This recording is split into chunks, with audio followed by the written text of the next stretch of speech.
मेरी बेटी ने मुझे कुछ दिनों के लिए अपने पास बुलाया था। शायद थकान की वजह से उसे मेरी मदद की जरूरत थी। मैं जैसे ही उनके घर पहुंची, दामाद ने सत्कार के साथ मेरा स्वागत किया। सब कुछ सामान्य लग रहा था, पर उस रात एक अजीब मोड़ आया। आधी रात को, जब घर गहरी नींद में डूबा था, मुझे आहट महसूस हुई।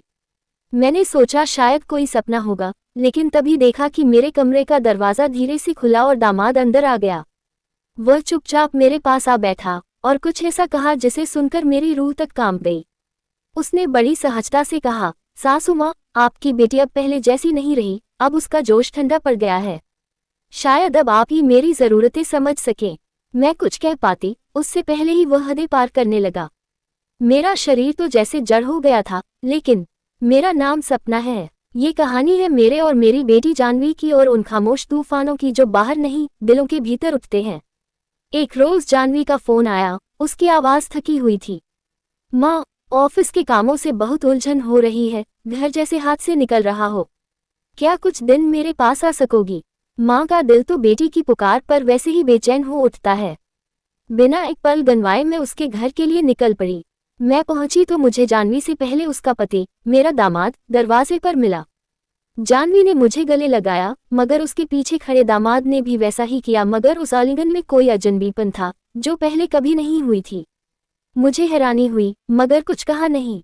शाम को जानवी ने आग्रह किया, माँ, तुम्हारे हाथ की भिंडी याद आ रही है। मैं मुस्कुरा दी, जैसे कोई पुरानी लोरी याद आ गई हो। रसोई में उतरते ही मेरे हाथों ने वही पुराना स्वाद लौटा दिया। रात का खाना हंसी और तारीफों से भरा था। जानवी ने कहा, माँ, आज दिल भर आया, जैसे बचपन लौट आया हो। लेकिन फिर दामाद ने भी तारीफ में कहा, आज तो दिल भी भर गया और पेट भी, बहुत वक्त बाद ऐसा खाना खाया है। जानवी की आंखें उस पर सख्त हो गईं। रात का खाना जैसे ही खत्म हुआ, एक छोटी सी बात ने बहस का रूप ले लिया। जानवी ने अपने पति से कहा, राज, माँ के सामने मेरी बुराई मत करो। ऐसा बोल रहे हो जैसे मैं कभी कुछ करती ही नहीं हूँ।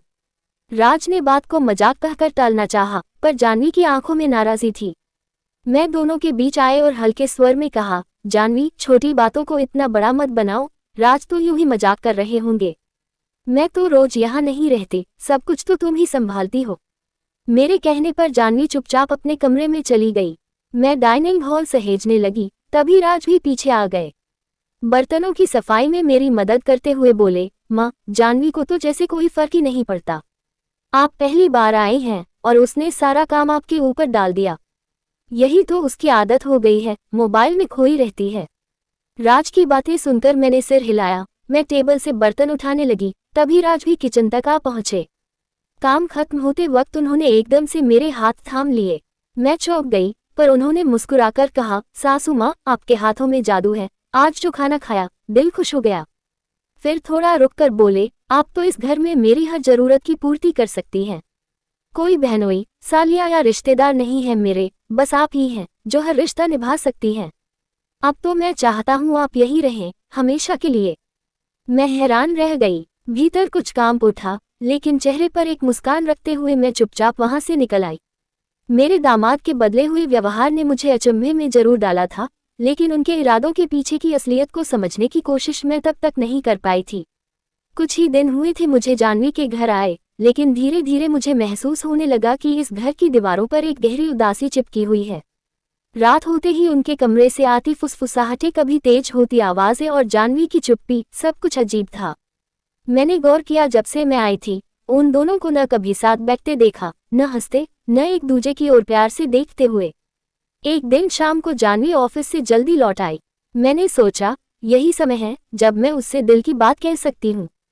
2 कप कॉफी बनाए और उसके कमरे की ओर चल दी।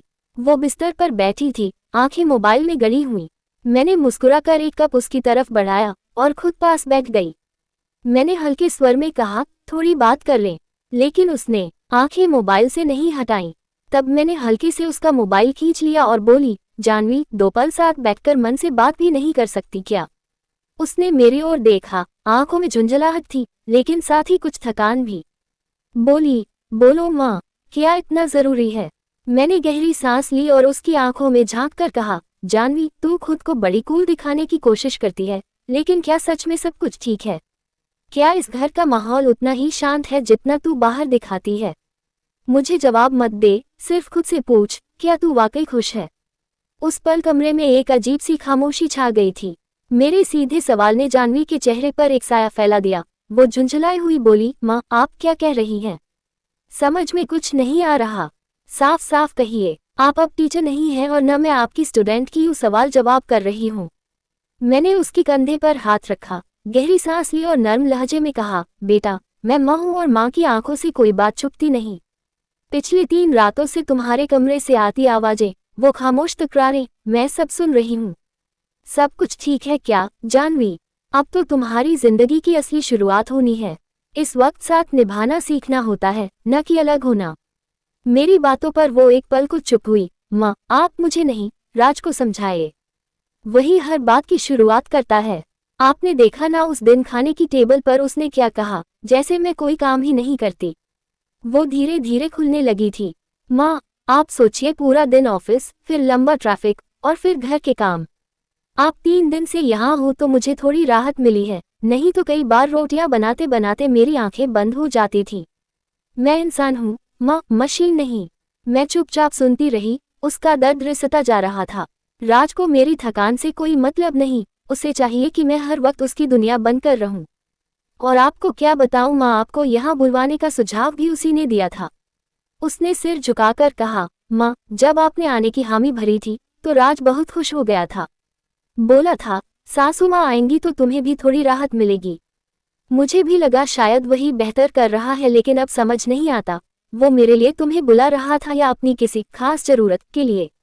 वो हल्की से मुस्कुराई, लेकिन उस मुस्कान में चुभन थी। कहता था जब मेरी सासू माँ आएंगी तो मैं उनसे अपनी सारी ख्वाहिशें पूरी करवाऊंगा।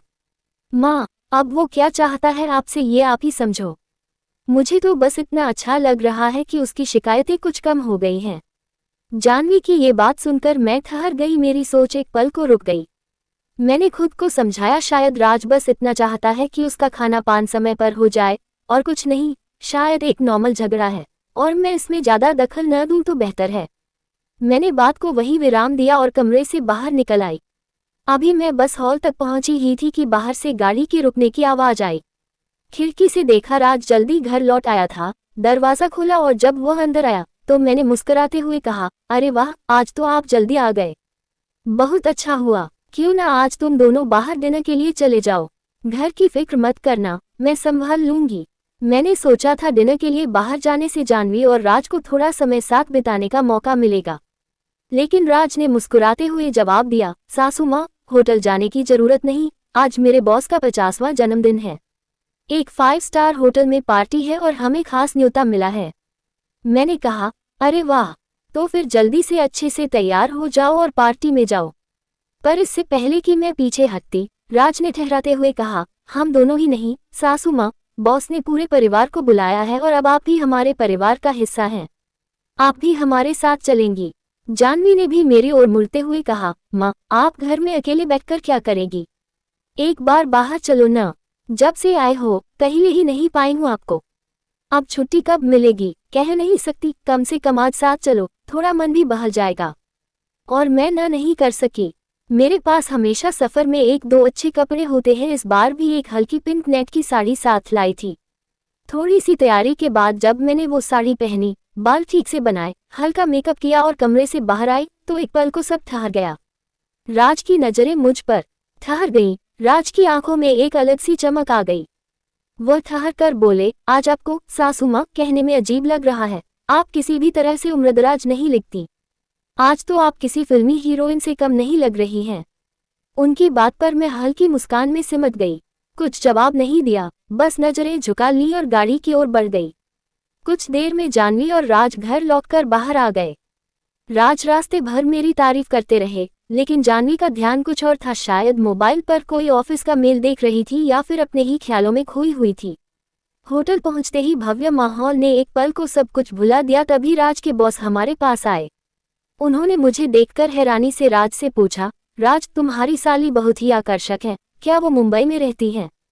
इससे पहले कि राज कुछ कह पाते, जाह्नवी तुरंत बोली, सर ये राज की साली नहीं है, ये मेरी माँ है और राज की सास। एक पल को वहां सन्नाटा छा गया। राज के बॉस थोड़े अचकचाए, फिर हंसते हुए बोले, ओह माफ कीजिए, आपकी खूबसूरती को देखकर सच में अंदाजा नहीं लगाया जा सका। बॉस के जाते ही राज फिर मेरी ओर मुखातिब हुए। सासू माँ, अब आप खुद समझ सकती हैं, सिर्फ मैं ही नहीं, कोई भी आपको देखेगा तो तारीफ किए बिना रह नहीं पाएगा। राज ने मुस्कुराते हुए कहा, सच में सासू माँ, आज आप जानवी से भी ज्यादा खूबसूरत लग रही हैं। पत्नी तो ऐसी होनी चाहिए। इतना कहकर वह मेरे हाथ पर हल्की ताली मारने लगा और हंसी में खो गया। लेकिन उसकी इस हरकत पर जानवी की नजरें गुस्से से आग उगल रही थीं। उसकी खामोशी में एक तरह की नाराजगी छुपी थी, जो मेरे दिल को धीरे धीरे जकड़ने लगी। मैंने पहली बार महसूस किया कि राज की निगाहों में कुछ ऐसा था जो मुझे अब समझ आने लगा था। कुछ देर बाद हम सब घर के लिए निकल पड़े। गाड़ी से उतरते ही जानवी ने मुझसे तीखे लहजे में कहा, माँ, अब तुम्हें इतना सजने धजने की जरूरत नहीं है। थोड़ा अपनी उम्र के हिसाब से रहना सीखो। गुस्से में उसने पैर जोर से पटकते हुए घर के अंदर कदम बढ़ा दिए। मैं उसके इस अचानक गुस्से को समझ नहीं पाई। मैं चुपचाप घर में अपने कमरे की तरफ बढ़ गई। कुछ देर बाद मैं ताजगी महसूस करते हुए नाइट गाउन पहनकर सोने की तैयारी करने लगी। रोज की तरह अपने हाथ पैरों पर धीरे धीरे बॉडी लोशन मल रही थी, तभी अचानक कमरे के दरवाजे पर हल्की सी दस्तक हुई। जब मैं पलटकर देखने लगी तो देखा दामाद खड़े थे। हमारी नजरें मिली तो उन्होंने शालीनता से कहा, सासू माँ, क्या मैं अंदर आ सकता हूँ? मैंने मुस्कुराते हुए कहा, ये घर आपका है, अनुमति लेने की क्या जरूरत? आप जब चाहें यहाँ आ सकते हैं। उनकी मुस्कुराहट खिल गई और वे अंदर आ गए। कमरे में आकर उन्होंने मेरी ओर देखा और बोले, सासू माँ, सच कहूँ तो आज आप बेहद खूबसूरत लग रही हैं। मैं हमेशा से आपको ये बताना चाहता था कि आप आज भी उतनी ही जवान और आकर्षक हैं जितनी पहले थी। कभी कभी मुझे सासू माँ कहने में भी शर्म महसूस होती है। फिर वे थोड़े गंभीर होकर बोले, और हाँ, मैंने जानवी के गुस्से भरे शब्द सुने, लेकिन मेरी आपसे यही विनती है कि उनकी बातों को दिल पर न लें। आप जैसे हैं वैसे ही बहुत अच्छे हैं। अपना स्वभाव और रहन सहन बिल्कुल मत बदलिए। राज की बातों ने मुझे थोड़ी देर के लिए चौंका दिया था। उस शाम जब मैं अपने कमरे में लाइट बंद करने ही वाली थी, तभी राज दरवाजा बिना खटखटाए ही खोलकर भीतर आ गया।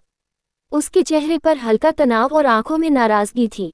मैं एक पल के लिए हड़बड़ा गई, लेकिन खुद को संभालते हुए कहा, क्या बात है राज, सब ठीक है न? मैंने जल्दी से एक गिलास पानी उसकी ओर बढ़ाया। उसने गिलास थामा, एक घूंट लिया, फिर बैठते हुए बोला, सासू माँ, आपसे कुछ बात करनी थी। आप और जानवी एक ही घर की औरतें हैं, लेकिन आप दोनों में कितना फर्क है। मैं थोड़ी असहज हो गई।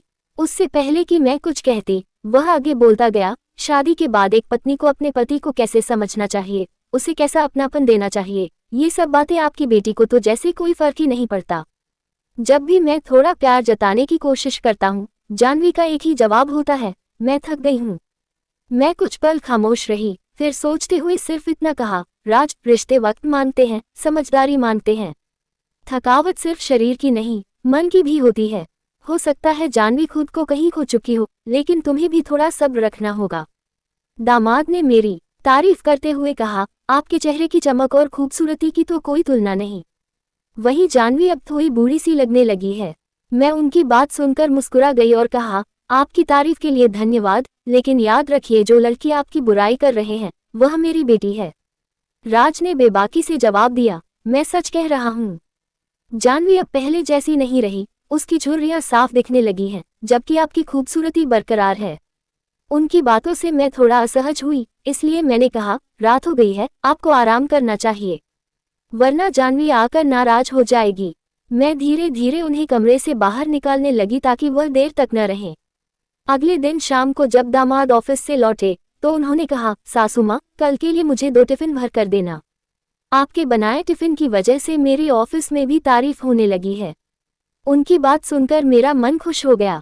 जानवी की बातों में एक चुभन थी जो उसके चेहरे पर साफ नजर आ रही थी। वह मेरे पास आए और बोली, माँ, आपको अपने दामाद के सामने ज्यादा जवानी दिखाने की जरूरत नहीं है। मैंने पहले भी कहा था कि आपको अपनी उम्र के हिसाब से व्यवहार करना चाहिए।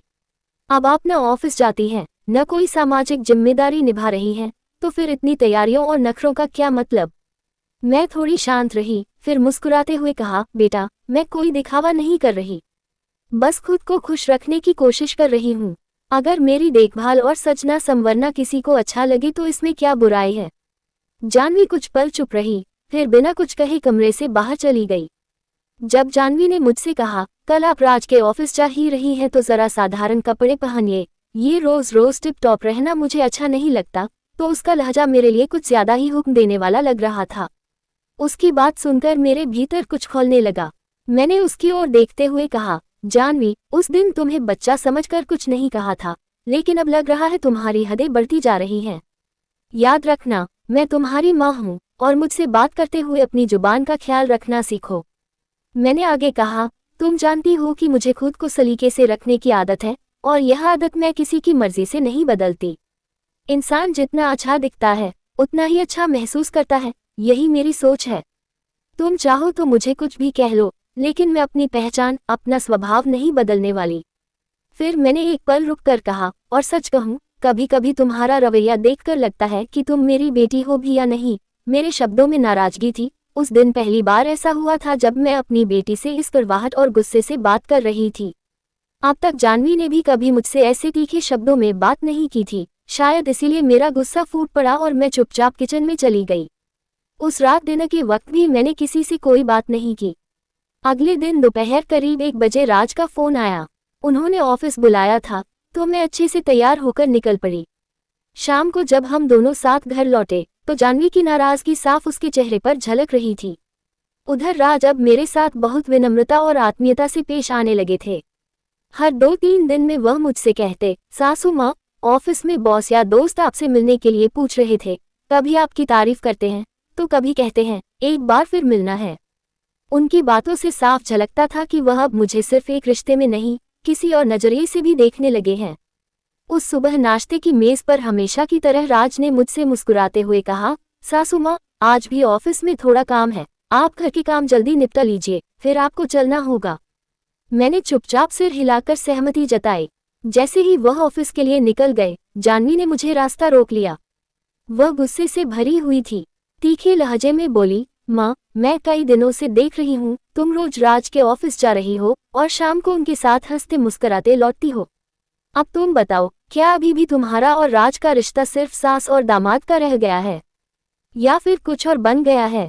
उस पर जानवी जैसे हर सीमा भूल चुकी थी। उसका अंदाज और आरोप मेरे सीने में तीर सा लगा। मैं खुद को रोक नहीं पाए और गुस्से में उस पर जोर से चिल्लाए, लेकिन वो एक पल को भी नहीं डरी। उसने आगे कहा, मुझ पर चिल्लाने से पहले अपने और मेरे पति के बीच के रिश्ते पर गौर करो। अगर तुम्हें मेरी बात बुरी लगी हो तो बेहतर होगा कि तुम इस घर से चली जाओ। उसकी बातें सुनकर मेरी आंखों में आंसू आ गए। उस घटना के बाद करीब 5 घंटे बीत चुके थे, लेकिन मैं अपने कमरे में चुपचाप बैठी आंसू बहाती रही। राज के कई बार कॉल आए, मगर मैंने हर बार अनदेखा किया। मन पूरी तरह टूट चुका था। आखिरकार जब खुद को थोड़ा संभाला तो मैंने बैग निकालकर उसमें कपड़े रखने शुरू कर दिए। मैं इस घर से चुपचाप चले जाना चाहती थी। जैसे ही दरवाजा खोलकर बाहर निकली, सामने राज कार के पास खड़े दिखाई दिए। मुझे अचानक देखकर वो हैरान रह गए। बिना कुछ कहे उन्होंने मेरा हाथ थामा और मुझे वापस घर के अंदर ले आए। सीधे कमरे में लेकर गए और मेरा बैग मेरे हाथों से लेकर एक एक सामान बाहर निकालने लगे। वो परेशान होकर बोले, सासू माँ, ये सब क्या है? आप बिना कुछ बताए जा रही हैं। आखिर ऐसा क्या हुआ है? मैंने उनके सवालों का सीधा जवाब नहीं दिया, बस धीमे स्वर में कहा, राज, मुझे लगता है मेरी वजह से आप दोनों के बीच दूरियां बढ़ रही हैं। अब मैं यहाँ और नहीं रुक सकती। काफी दिन हो गए हैं, बेटी के घर में ज्यादा दिन रुकना भी ठीक नहीं। आप दोनों अपनी जिंदगी में खुश रहिए, यही मेरे लिए काफी है। मैं दोबारा अपना बैग पैक करने लगी। तभी राज ने मेरा हाथ थामा, मुझे अपनी ओर घुमाया और बड़े ही नर्म लहजे में मेरे कंधे पर हाथ रखते हुए कहा, सासू माँ, सच बताए, क्या जानवी ने कुछ कह दिया है? उनकी आंखों में चिंता साफ झलक रही थी। राज ने मेरे आंसुओं को देखकर धीमी आवाज में कहा, मैंने पहले ही कहा था, जानवी की बातों को दिल पर मत लीजिए। वह अक्सर खुद को ही नहीं समझ पाती। कभी कभी मुझे लगता है कि वो अपनी ही माँ से जलने लगी है। जब कोई जलता है तो उसमें दूसरों की खुशी देखने की ताकत नहीं रह जाती। आप बस वैसे ही रहिए जैसे हमेशा से रही हैं। उन्होंने मेरी आंखों से आंसू पोंछे। उस रात के बाद जैसे कुछ बदल गया। राज अक्सर देर रात जब जानवी सो जाती तो मेरे कमरे का दरवाजा खटखटाते। बातचीत का सिलसिला चलने लगा। ये सब इतना स्वाभाविक लगने लगा कि मुझे भी एहसास नहीं हुआ कि वह एक सीमा धीरे धीरे पार कर रहे हैं और मैं भी चुपचाप सब स्वीकार कर रही हूँ। अब राज के साथ मेरा रिश्ता पहले जैसा सीमित नहीं रहा। बीते कुछ दिनों से वह हर रात मेरे कमरे में आने लगे थे। एक दिन अचानक मेरे मन में चिंता की लहर दौड़ गई। अगर कभी जाह्नवी को इस बारे में पता चल गया तो क्या होगा? मैंने राज से सीधे पूछा, राज, तुम हर रात चुपचाप मेरे कमरे में आते हो, लेकिन क्या तुम्हें यकीन है कि जाह्नवी गहरी नींद में होती है? अगर कभी वह अचानक जाग गई और यह सब देख लिया, तब क्या होगा? अगर जाह्नवी को कभी इस बारे में पता चल गया तो क्या होगा? मैंने चिंतित स्वर में राज से पूछा। राज ने गहरी सांस लेते हुए कहा, कभी न कभी सच्चाई सामने आ ही जाती है। मैंने अपने रिश्ते में जो सूनापन महसूस किया, उसे आपने समझा और अपनापन दिया। इसमें आपकी कोई गलती नहीं है। कभी कभी हालात ऐसे मोड़ पर आ जाते हैं जहां फैसले आसान नहीं होते। अब समय है कि हम अपने भीतर की सच्चाई से भी आंख मिलाएं। हम दोनों अभी एक गंभीर बातचीत में उलझे हुए थे। मैंने अनजाने ही कहा, राज, अगर जाह्नवी ने हमें यूं देख लिया तो क्या होगा? मेरे शब्द अभी हवा में ही तैर रहे थे कि पीछे से एक जानी पहचानी मगर सख्त आवाज आई, जरूरत नहीं है कल्पना करने की, मैं यहाँ हूँ। हम दोनों ने पलटकर देखा। जाह्नवी दरवाजे पर खड़ी थी। उसकी आंखों में नाराजगी नहीं, एक ठहराव था, जैसे वह ये सब पहले से जानती हो। वह कुछ पलों तक चुप रही, फिर बस एक वाक्य बोली, मैं कब से देख रही थी। बस सबूत का इंतजार था। राज और मैं एक दूसरे की ओर देखने लगे। जाह्नवी ने ठंडे तेवरों से कहा, मुझे तुम दोनों पर पहले से ही शक था। राज, क्या तुम्हें सच में लगा कि तुम रोज रात को मुझे छुपकर जाते रहोगे और मैं कुछ नहीं समझ पाऊंगी? मैं तो बस सही मौके का इंतजार कर रही थी ताकि तुम्हें खुली आंखों से देख सकूं। उसने गंभीर आवाज में कहा, मैंने तुम्हारी सारी बातें रिकॉर्ड कर ली हैं और अब तुम्हें इस हालत में देख रही हूं। इतना कहते हुए जाह्नवी ने राज का हाथ छोड़ दिया और कमरे से बाहर चली गई। थोड़ी देर पहले जब राज मुझे समझा रहा था, तब वह मेरा हाथ मजबूती से पकड़ रहा था। कुछ ही मिनटों बाद वह एक और शख्स लेकर वापस आया, कोई और नहीं बल्कि राज का बॉस था। आधी रात को दरवाजा खुलते ही जाह्नवी चौंक गई। सामने राज के बॉस सुदेश जी खड़े थे। उनकी अचानक उपस्थिति ने माहौल को और भी गंभीर बना दिया। जाह्नवी ने थोड़ी तल्खी से पूछा, आप इस समय यहाँ, क्या बात है? सुदेश जी ने जाह्नवी को गंभीरता से देखा लेकिन कुछ नहीं कहा। जाह्नवी का शक और बढ़ गया। वह बोली, अब तो मुझे यकीन हो गया है, मैं जो कह रही थी वही सच है। अब मेरे पास गवाह भी है। इतना कहकर वह अपनी माँ और राज की ओर इशारा करने लगी, लेकिन उसकी बात पूरी भी नहीं हो पाई थी कि सुदेश जी ने बीच में टोकते हुए ठंडे स्वर में कहा, जाह्नवी, तुम सोच भी रही हो कि तुम किन लोगों पर क्या आरोप लगा रही हो? ये तुम्हारी माँ है और राज तुम्हारा पति। किसी पर आरोप लगाने से पहले खुद के व्यवहार और सोच पर भी सवाल उठाना चाहिए। सुदेश जी के सवाल के बाद जाह्नवी और भी उत्तेजित हो गई। उसकी आवाज में अब गुस्सा नहीं बल्कि बेकाबू आरोपों की कड़वाहट थी। वह अपनी माँ और राज पर उल्टे सीधे इल्जाम लगाने लगी। तभी राज ने अपना आपा खो दिया। बस जाह्नवी, बहुत हो गया, अब और नहीं सहा जाता। वह गुस्से में चिल्लाया। मैं अब तक चुप था क्योंकि मुझे उम्मीद थी कि तुम समझदारी से काम लोगी, लेकिन तुमने सारी हदें पार कर दी। बॉस के सामने भी तुम बिना सोचे समझे बोलती जा रही हो। मैंने तुरंत बीच बचाव करने की कोशिश की और कहा, राज, शांत हो जाओ बेटा, बात को और मत बढ़ाओ। लेकिन राज अब थमने वाला नहीं था। वह मेरी ओर मुड़ा और दृढ़ स्वर में बोला, माँ, आप कब तक खुद को और दूसरों को इस झूठ में बांध कर रखेंगी? क्या सिर्फ इसलिए कि लोग क्या कहेंगे? यह जिंदगी तब तक बोझ ही बनी रहेगी जब तक आप खुद को आज़ाद महसूस नहीं करेगी। खुलकर जीने का हक हर किसी को है, आपको भी। राज ने गहरी सांस ली और गंभीर स्वर में जाह्नवी से कहा, जाह्नवी, हाँ, मैं सच में पिछले कुछ दिनों से माँ के कमरे में आ रहा था, लेकिन तुम जो सोच रही हो वह बिल्कुल गलत है। बात कुछ और है और आज तुम्हें सब सच बताना जरूरी हो गया है। उसने थोड़ा रुककर आगे कहा, जिस दिन हम बॉस सुदेश जी के जन्मदिन की पार्टी से लौटे थे, उसी रात मैंने माँ को उनके कमरे में अकेले रोते देखा था। वह बहुत टूटी हुई लग रही थी। उसी वक्त बॉस ने मुझसे माँ का नंबर लिया था और उसी रात से वो लगातार उन्हें कॉल कर रहे थे। जाह्नवी अब चौंक कर राज की ओर देखने लगी। मुझे शक हुआ कि कुछ तो बात है। अगले दिन जब मैंने माँ के फोन में बॉस के मिस्ड कॉल देखे तो मैंने उनसे साफ साफ पूछा। तब जाकर मुझे असली बात पता चली कि राज की आवाज थोड़ी धीमी हो गई। बॉस सुदेश जी पिछले कुछ समय से अकेलेपन का शिकार हैं और उन्हें माँ की सादगी और समझदारी बेहद पसंद आने लगी थी। वो उन्हें बस एक भरोसेमंद दोस्त की तरह देखना चाहते थे, लेकिन माँ को ये सब गलतफहमी लग रही थी। इसीलिए मैं रोज उनके कमरे में आता था, ताकि उन्हें अकेला महसूस न हो और सुदेश जी उनसे बात कर सकें।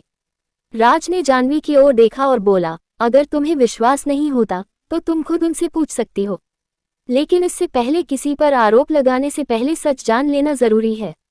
माँ ने कुछ भी गलत नहीं किया है। जाह्नवी, राज ने गहरी सांस लेकर कहा, जो बात मैं अब कहने जा रहा हूँ शायद तुम्हारे लिए चौंकाने वाली हो, लेकिन ये जानना जरूरी है ताकि तुम सच को समझ सको। तुम्हारी माँ और मेरे बॉस सुदेश जी एक समय में कॉलेज के साथी थे, और सिर्फ साथी ही नहीं, वे एक दूसरे के बेहद करीब थे, एक दूसरे से प्यार करते थे। लेकिन समय और हालात ने उन्हें अलग कर दिया। परिवार की जिम्मेदारियां और सामाजिक दबाव ने उनके रास्ते जुदा कर दिए। जाह्नवी चुपचाप खड़ी थी, उसकी आंखें राज के चेहरे पर टिकी थीं।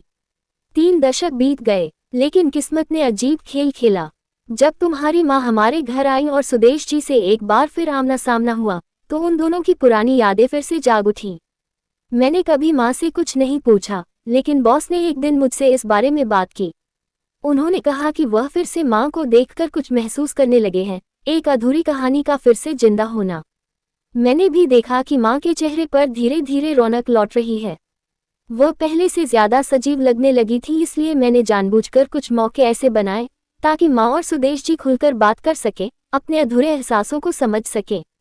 तुम्हारी माँ ने कोई पाप नहीं किया है, उन्होंने सिर्फ वही महसूस किया जो एक इंसान अपने अतीत की सच्चाई के साथ महसूस करता है। लेकिन तुमने बिना सच्चाई जाने उन पर आरोप लगाए। राज ने जाह्नवी की ओर देखा और शांत स्वर में कहा, तुम्हारे इल्जामों के बाद से तुम्हारी माँ ने खुद को घर में कैद कर लिया था। उन्होंने बाहर निकलना छोड़ दिया। उनकी मुस्कान कहीं खो गई थी। तब से मैंने ही ये तय किया कि अगर उन्हें सुदेश जी से कुछ सुकून मिलता है तो वह मुलाकातें यही घर में हो, सम्मान और मर्यादा के साथ। वो जानती थी कि तुम शायद इस उम्र में उनके रिश्ते को समझ न पाओ, इसलिए उन्होंने तुमसे कुछ नहीं कहा। लेकिन जाह्नवी, मैं आज तुम्हें सिर्फ बेटी नहीं, एक समझदार इंसान मानकर यह बात कह रहा हूँ। कभी कभी जिंदगी हमें दूसरा मौका देती है, और हर इंसान उस मौके का हकदार होता है, चाहे वह किसी भी उम्र में क्यों न हो। जाह्नवी चुप थी, फिर उसने धीरे से कहा, राज, तुम दामाद होकर भी मेरी माँ के लिए इतना कुछ कर रहे थे, और मैं उनकी बेटी होकर उन्हें समझने की बजाय उन पर सवाल उठा रही थी। तुमने उन्हें फिर से जीने का मौका दिया, और मैं उन्हें उनके ही अतीत के लिए दोष देती रही। इतना कहकर वह माँ की ओर बढ़ी। माँ की आंखें आंसुओं से भरी थीं। कांपती आवाज में उन्होंने कहा, जाह्नवी, मुझे माफ कर दे बेटी। शायद इस उम्र में मुझे फिर से प्यार की उम्मीद नहीं करनी चाहिए थी, सुदेश से मिलना नहीं चाहिए था, लेकिन यकीन मान, मैंने कभी तुम्हें दुख देने का इरादा नहीं किया। अब सुबह होते ही मैं ये घर छोड़ दूंगी। जाह्नवी की आंखों में भी आंसू आ चुके थे। वह माँ के पास बैठ गई और उनका हाथ थाम लिया। मैंने ठान लिया था, अब मैं सुदेश से कभी नहीं मिलूंगी। मैंने दबाए आंखों से जाह्नवी की ओर देखा और धीमे स्वर में कहा, इस उम्र में इस तरह की बातें सुनने से पहले ही मैं यहाँ से चली जाती। काश तुमने पहले समझा होता। मेरी आंखों में आंसू देखकर जाह्नवी खुद को रोक नहीं पाई। वह मेरे पास आई, मेरा हाथ पकड़ा और भरे गले से बोली, माँ, मुझे माफ कर दो। मैंने तुम्हारे अकेलेपन को कभी महसूस ही नहीं किया। तुमने मेरे लिए अपना पूरा जीवन त्याग दिया, लेकिन मैं तुम्हारी जरूरतों को कभी नहीं समझ पाई। अब वह समय तो लौटकर नहीं आएगा, लेकिन अगर तुम मेरे लिए जी सकती हो तो क्या मैं तुम्हारी खुशी में शामिल नहीं हो सकती? उसकी आंखें झुकी हुई थीं, पर उसकी बातों में सच्चा पश्चाताप था। शायद दादाजी ने तुम्हारे पहले प्यार को मुकम्मल नहीं होने दिया, लेकिन मैं उस गलती को दोहराना नहीं चाहती। अगर सुदेश अंकल तुम्हें खुश रखते हैं तो मैं उन्हें पूरे दिल से अपने पिता के रूप में स्वीकार करती हूँ। उसकी यह बात सुनकर मेरे आंसू बह निकले। 3 दिन बाद मेरी और सुदेश की रजिस्टर्ड शादी जाह्नवी और राज की मौजूदगी में एक छोटे से समारोह में संपन्न हुई। शायद ये पहली बार था जब एक बेटी ने अपनी माँ की विदाई की थी। घर का आंगन जहाँ कभी मैंने अपनी बेटी को दुल्हन बनाकर विदा किया था, आज उसी आंगन से मैं खुद नई जिंदगी की ओर विदा हो रही थी। मैंने जाह्नवी को गले लगाया और धीमे स्वर में कहा, बेटी, पैसा जरूरी है, पर सब कुछ नहीं होता। परिवार, रिश्ते और अपनापन यही जीवन की असली पूंजी होते हैं। कभी अपने कर्तव्यों से भाग मत ना, क्योंकि भाग कर न तो जीवन पूर्ण होता है और न ही सच्ची खुशियां मिलती हैं। मेरे शब्दों ने शायद उसे भीतर तक छू लिया। जाह्नवी ने मेरी ओर देखकर वादा किया, माँ, अब मैं अपने घर और रिश्तों को पूरी ईमानदारी से निभाऊंगी। मैं खुद को बदलूंगी और इस घर को भी। मेरी विदाई के साथ जैसे घर में एक नई सुबह ने दस्तक दी। जानवी ने उसी समय 20 दिनों की छुट्टी ले ली। सालों बाद, अपनी शादी के 2 वर्षों के बाद, जानवी और राज एक बार फिर साथ में हनीमून पर निकल गए, इस बार सच में एक दूसरे को समझने और रिश्ते को फिर से जीने के लिए।